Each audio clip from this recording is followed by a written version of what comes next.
Sorry everybody, it's Xilicks here, and welcome to the Season 6 of the Elysian League. Today I'm going to be showing off the roster that I drafted this season and explaining why I chose each mon and giving my opinions on them. I am a little bit sick, so sorry if my voice does sound a bit deeper than usual or whatnot. But yeah, without any further ado, let's get into the start of the roster. Starting our roster, we have our first of two Z captains being Dragonite. This is Dragonite's first season on the Torracats, and I'm excited to put him to good use because I picked Dragonite wanting a dragon and I needed a tier 1 pick. I had my eye on Salamence for a bit during the draft, however there were a lot of other T-Mons that I wanted, which you guys will see as we move into the draft, and nothing else from tier 1 really seemed to fit my team other than the Lotties, which were already taken by the time I picked my dragon. They were picked up pretty early, so I went with Dragonite, and it's an interesting choice for me because normally I'm not a fan of using it. However, I hope to put it to good use this season with being able to use Z-Fly and other Z-boosted moves to utilize its large arsenal, as well as being able to go for other item choices when needed, like a choice band, like a Lumberry, whatnot. He'll be filling in the role of a setup sweeper and a wall breaker for us this season, and I'm pretty excited to see him in use. Next up, we have a returning and long-time member, the captain of the Torracats, being Milotic, making its debut in Season 3, playing for us again in Season 5, and now, once again, on the team in Season 6. Torracat fans know and love Milotic at this point, and she needs no introduction. However, for those who don't know, she will be our status absorber and bulky water for the season, being able to soak up both physical and special hits while being able to output pressure towards the enemy team.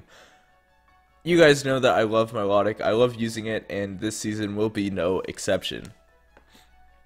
Our tier 3 pick is another new face to the Torracats, being Torkoal, a great physical wall with good hazard control, being able to spin away hazards while also setting them up. It is going to be a good status passer this season, as well as being able to bring the sun to some games where that support is needed. Our tier 4 pick is yet another new face to the Torracats, being Aromatisse. Aromatisse will be the cleric for us this season, cleansing those statuses, passing wishes to weaken allies, and all that good stuff, as well as being our fairy.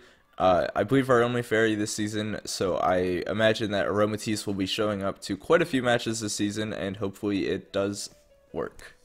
And finally, rounding up the tier picks, we have Stunfisk, which is yet another new face to the franchise, being our way of dealing with electric types this season, as well as having the niche to slow down physical attackers with paralysis, using both discharge and the static ability together. Any physical attackers attacking us run the risk of getting paralyzed, so hopefully Stunfisk, to the games that it's brought, which probably won't be many, will be able to fill its role nicely. For our Mega pick this season, we've gone with Mega Houndoom, being able to abuse the sun set up by Torkoal. I imagine that Houndoom will put in some huge dents on enemy teams and be very threatening if properly utilized in battle. I plan on using Houndoom as our primary special attacker this season, and hopefully he does not let me down.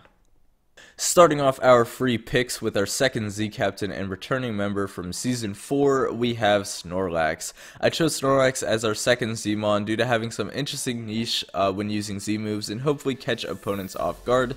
Torracats fans will remember the work Snorlax did for us back in Season 4, and I plan to have him returning in full force this season. Our next free pick is yet another returning member from Season 4, being Tangrowth, rounding out our Fire, Water, Grass core with one of my favorite grass types to use in the Draft League format.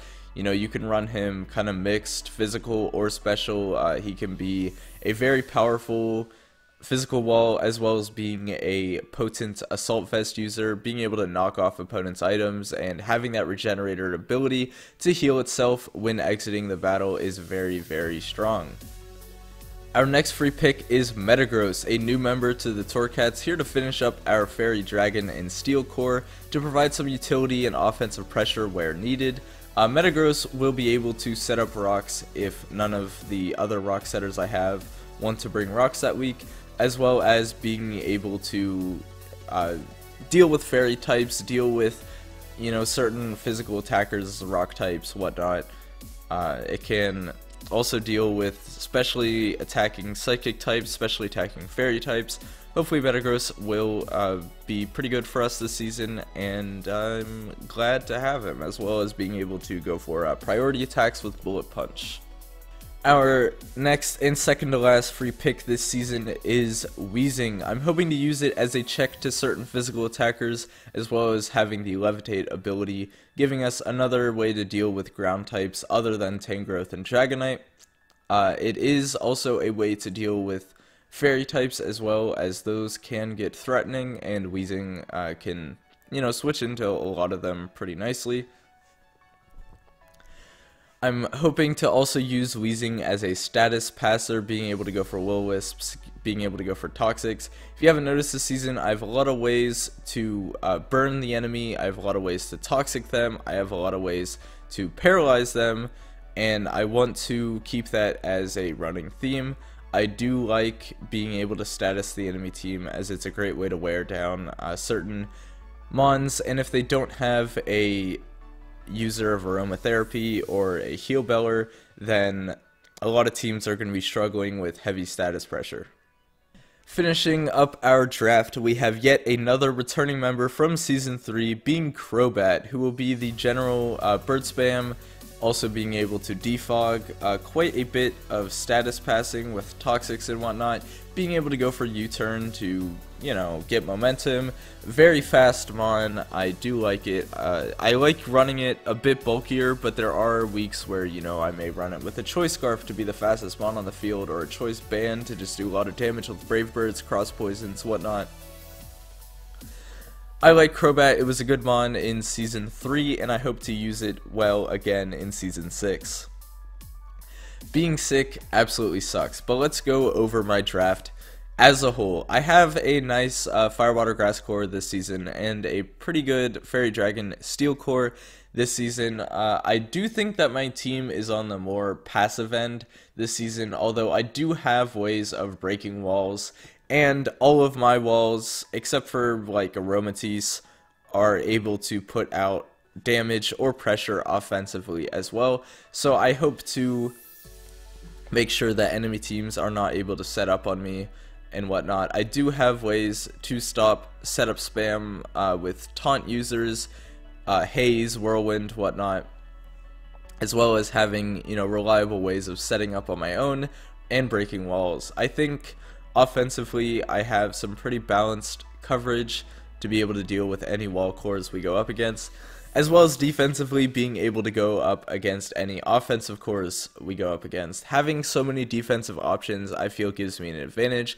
because people don't know which ones to prep for, and they may over prep for one and then be weak to another one.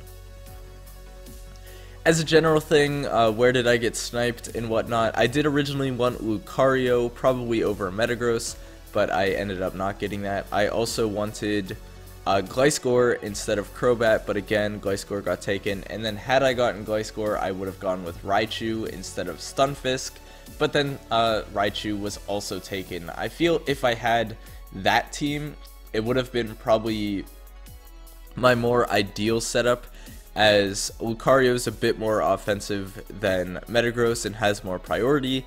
Gliscor is a bit more defensive than Crobat, as well as also having U-turn and defog, as well as being a more reliable ground type, in my opinion, than Stunfisk. And then Raichu, in my opinion, is a little bit more of a better electric option than Stunfisk. But overall, I am not upset with the team. Had I had those picks, I think it would have been an A+ team. I don't think there would have been many huge errors with it, but the team I have now I think is more of like a B+. I believe Joey in his grading gave it a pretty similar score, and I can agree with him on that. So yeah, I am excited to use this team. Expect our first battle this season versus Kraft coming up soon. It'll probably be uploaded by the end of this week. I know that we are having the battle not long after I record this video, but just because I like to space out my videos, you'll probably see it later this week. So yeah, that's going to be all from me. Let me know what you guys think of my draft. What is your favorite of my picks in the comments down below. I'll see you guys next time. Okay, thanks, bye.